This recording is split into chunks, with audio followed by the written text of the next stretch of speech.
Hey guys, so before I begin, I want to apologize for the lateness of this video.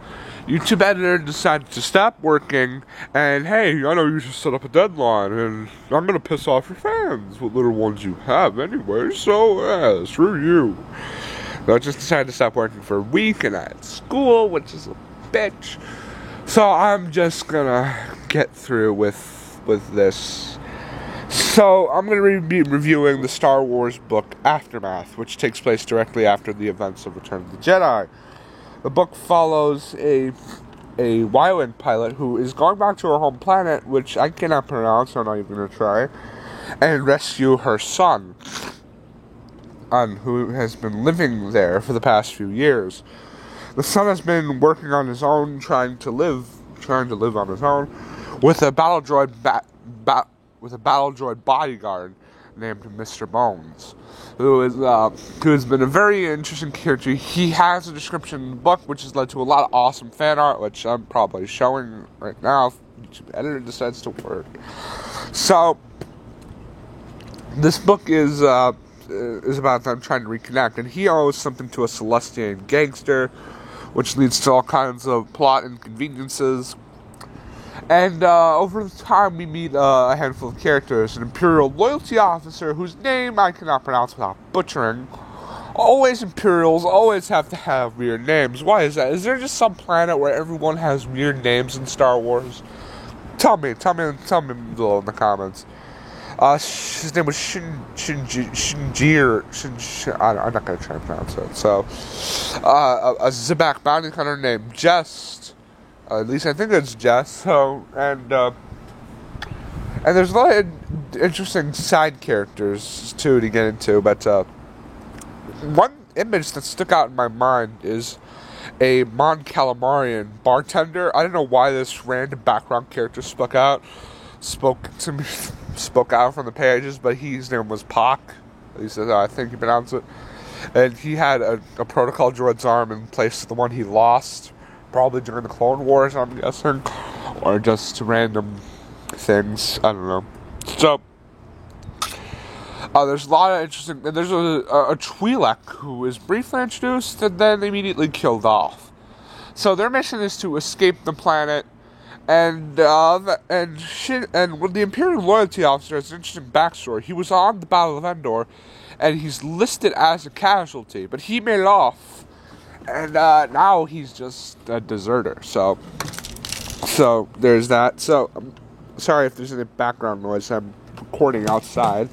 I had to tell you how many takes I've had to take. So this loyalty officer meets up with the group, and he just wants to get off world. And I think the Zabak has something for him. I don't know. There's something between him and the Zabak.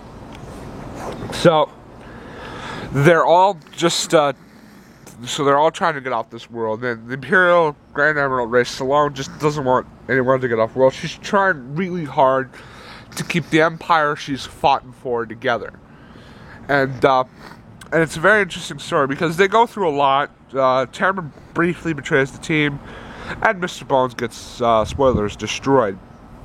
So they try really, really hard to get off world, and they eventually, by stealing a TIE fighter twice, they do. So, near the end of the book,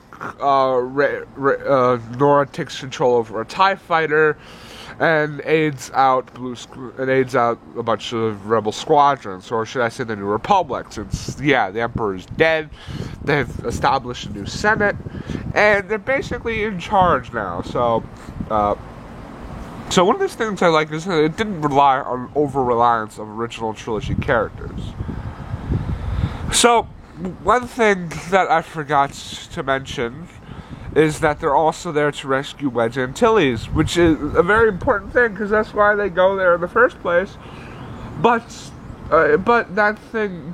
Wedge is so briefly touched upon in the book, which is one of my problems with it. Because even though he was a big deal in the book, I completely forgot about him until I was recording this video. So, I either something's wrong with the book, or I should just be taking down notes. So basically they rescue Wedge, and They get him out of here. Wedge Antilles is a minor character in the films, but he has participated in a lot of epic things. Like, he was responsible for helping destroy the second Death Star. He was involved with the Battle of Hoth, and he's the only other X-Wing pilot to survive the Battle of Yavin. So, good for him. So, yeah, he's very underrated, but he's also very minor, so he doesn't really count. So, I don't know. So anyway,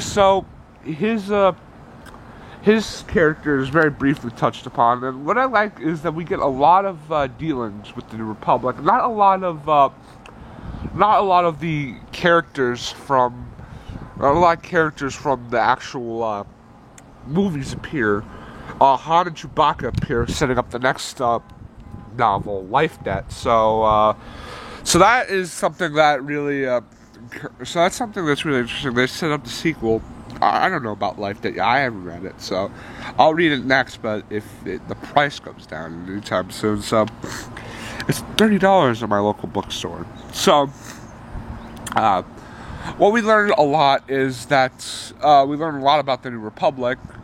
One thing I like is that how we get a very in-depth look at Admiral Akbar and what he's all about. You know, he's a very minor character in the films, very popular online, and he has one of the best creature designs in all of Star Wars. So he's a very, he's very. The war's left him very tired, very, very worn out. Burnt out. He's been through a lot. And one thing I like is how they describe him. He's very tired. He just wants this war to be over, but he still, because of his loyalty to the Republic and the rebellion, he just keeps going. One thing I like is how he describes that he just has one place where he gets to relax, and it was actually something that I thought about briefly. He has a tube of water that he stays in when he sleeps or just wants to relax, That's something I always thought about with ocean creatures in Star Wars. Do they have like a special room full of water? I like that they developed Admiral Akbar a little bit, and I hope they develop him in the sequel, which I haven't read yet. So back on to the main characters is... They eventually manage to escape. They free Wedge and they get him off world. And Wedge is walking with a cane, which explains his absence in The Force Awakens. Which some people think that's how they explain his absence. No, he would be I don't know how old he would be, but he would be around 60-something years old, maybe even 70-something. He is too old to be flying an X-Wing. Don't give me that crap from the pilot in the deleted scene. Alright, she was not good. So anyway, so he is too old to be flying an X-Wing, so, or maybe not. So back on, I'm just trying to regather my thoughts. The interludes are some of my favorite parts. There is we get some development of the aftermath of the Battle of Kakarot, which was where Jabba the Hutt died. We get some aftermath, and we find out that Boba Fett's armor has been recovered, but not Boba Fett himself, which, yeah, Boba's dead. So, get over that. So with thinking about that, so another thing that really interested me, I like this one scene where there was these three slaves, a Korn, a Weequay, and a Wookiee. It sounds like the beginning of a joke, but they were all slaves on a planet. I think it was Zygeria, I'm not sure, where the rebels were having a fight, and they escape, and so now they're free, and they just stay together. And I don't know why this is the most simplest story, and it's the one I'm most interested in seeing. I don't know why. So anyway, the other interlude was the biggest one, the one that caused most speculation when it first came out, was the Acolytes of the Beyond. They buy a lightsaber which supposedly belongs to Darth Vader. So once they steal that, they bring it over, and they very much do. I'm supposing it's going to be talked about in the next book, and the final one I want to talk about here, because my battery is dying, is the Chandrila scenes. When they go there, there is a lot of talk, and it's about setting up. There's a lot of riots. And the one thing I like is a rioting guy. They ask him why, and once he explains it, they decide to give him a job, which I like.